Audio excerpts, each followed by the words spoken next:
Raja Iskandar Muda adalah raja paling hebat di Aceh. Pada suatu ketika, Sultan Iskandar Muda berhasil menaklukkan negeri Pahang, Malaysia.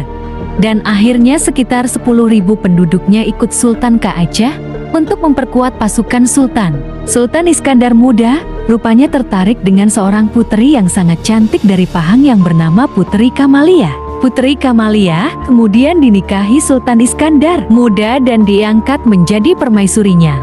Dari pernikahan ini, mereka mendapatkan seorang putra bernama Murah Pupok. Karena Putri Kamalia berasal dari Pahang, rakyat Aceh memanggilnya dengan Putra Opang. Putra Opang tidak hanya cantik, tetapi cerdas dan bijaksana dalam memutuskan persoalan.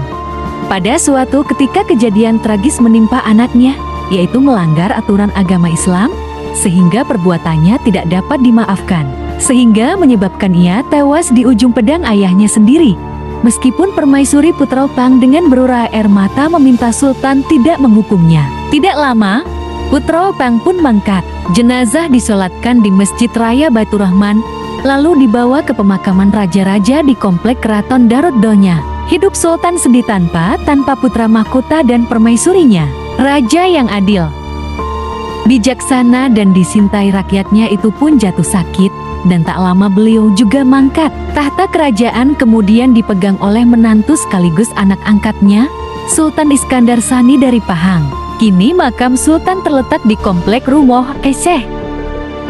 Nantikan cerita selanjutnya ya hai tentang drama cinta Iskandar Muda dan Putra Opang di episode selanjutnya guys.